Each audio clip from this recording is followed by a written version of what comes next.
that class, we're going to be getting your baseline fitness test for this semester, and we're just going to use this to see how well you improve in cardiovascular, muscular endurance, muscular strength, and overall fitness.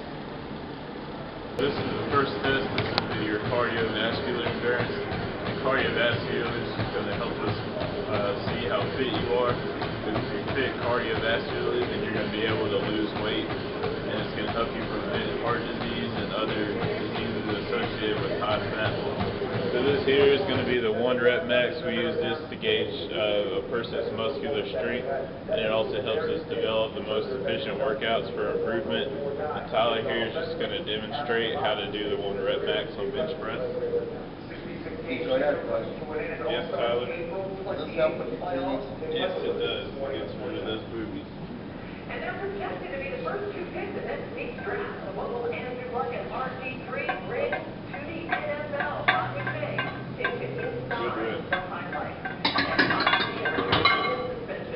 And that's the 1 rep max. As you can tell, he went down to his chest and brought it back up and locked his arms out. So this is another exercise that we PE teachers use to gauge muscular strength. This is called the leg press. This gets a gauge of the lower body proportion, mostly your quads. And this you should be able to do as a fit person around 200% of your body weight. And Tyler's going to demonstrate the 1 rep max on the leg press. Remember everything you're going to need every single spring. Just one of the many ways Milo revolutionizes. So that's the 1 rep max. It helps us gauge the muscular strength. And muscular strength is just a way to help your body reduce the amount of aging and helps you keep your joints healthy. And it helps prevent osteoporosis, which is crippling of the knees. And the other thing here is the push-up. We use this to gauge muscular endurance. Muscular endurance helps reduce the amount of lipids or fats. This helps reduce mainly the amount of fats in the arm, the tricep, and the forearms. As you can see, Tyler's got a nice set of guns going on. And this is just a gauge for the muscular endurance. And the appropriate number for a guy is usually about 29 proper push-ups. And Tyler's going to demonstrate the amount of proper push-ups he can do right now. So he's going to get in a push-up position, which is back flat, butt down. And he's going to go down to 90 degrees. The arm should make that 90 degree, as you can see. You can see the veins popping out. That's how you know he's doing it right. So he's just going to rep these out easily because us PE majors know what we're doing.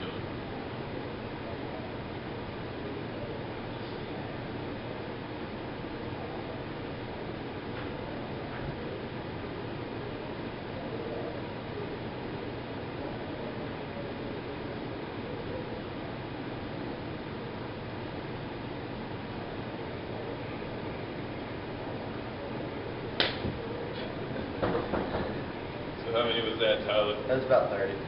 So he did 30, which was the bare minimum, but he's just sandbagging it, if you could tell from the clap at the end. And that's muscular endurance. So this is another thing that you learn in PE classes about how to be healthy.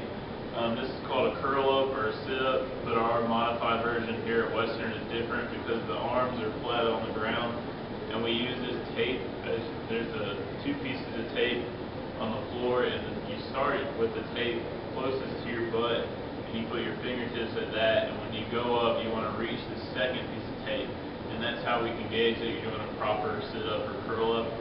So you should be able to knock around 30 of these, and Tyler's just going to demonstrate a few of them right now. So go ahead, Tyler. So you can see he's reaching up, he's got his fingers up to the second line, and he's going to go back down to the starting position, and then he's going to give us 1 more rep to show the full extension.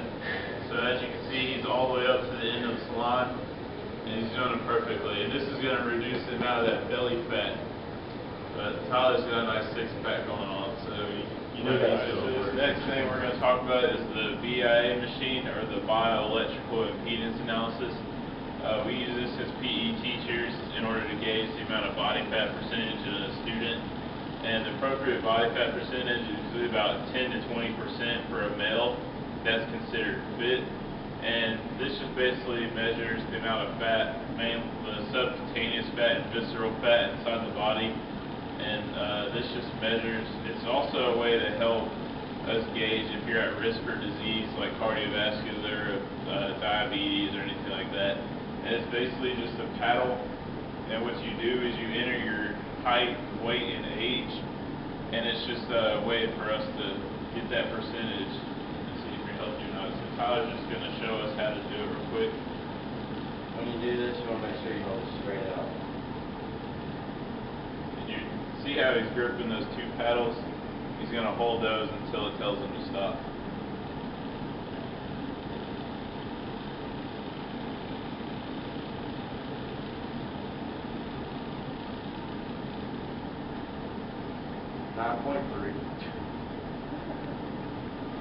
I just feel like coming to the gym, working out those pretty muscles like biceps, chest.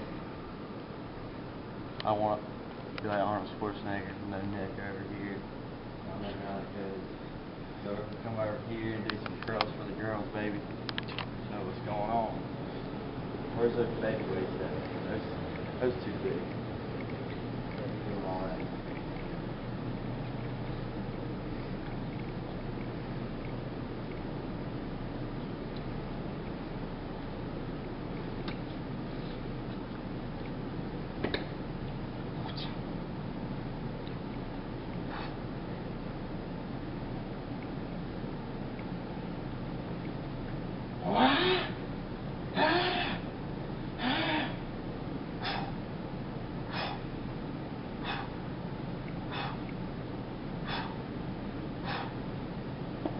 Like that, didn't you?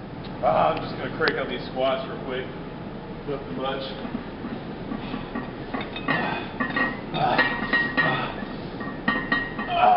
Yeah, that's good stuff right there.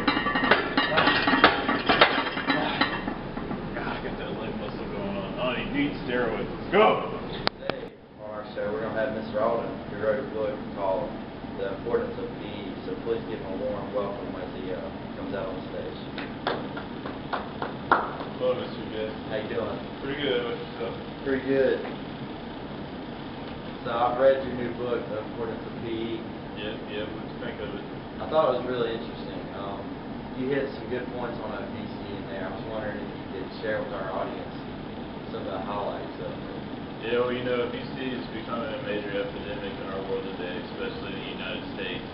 Around 50% of people in the United States are now considered overweight by our standards, and it's just a major epidemic because so many kids are being lazy and only eating fast food. So PE kind of explains the importance of eating healthy and exercising. And for most kids in schools these days, I mean, the only exercise they're getting is in PE classes. Yet we're taking away that PE class to focus more on academics.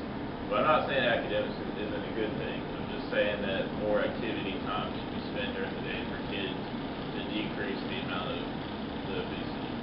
Okay. I understand that people in the physical education department use the body mass index chart. This is based off height and weight. Right. Now, what if somebody is really fit and has, like, really muscular? Well, the VMI scale we use, it's not exact, but it's close enough to where we can use it on a mass scale, because we really don't have the time or the resources to get everybody measured with a skin fold, or some schools can't afford the VIA machine that we use on a regular basis because they're just too expensive. So we just use the BMI as a general scale for that mass population. Okay. I also heard you say something about academics in your book. I heard you wrote in your story that it helps, or physical activity helps with academics in schools. Yes, well, when you're physically active, you're more or less likely to be stressed. And with that lower amount of stress, you're more likely to do better in high-stress situations such as tests. And it just helps you become a happier person because you're less stressed, and thus increasing the amount of your academic progress. I understand you also touched a little bit on elementary school kids getting picked on because they're overweight or fat.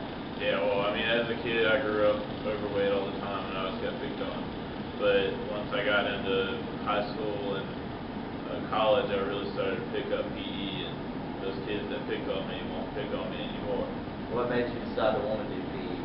Well, it's in my family. I mean, PE has always been a huge thing in my life. And for me, it was just a big stress reliever in school to be able to go to that PE class and play basketball or be taught a sport or be taught how to be active and fit and learn how to diet the proper way. One last question. What do you think is the importance of living a physically active lifestyle? Well, if you're physically active, you're going to be more healthy, thus increasing your life expectancy.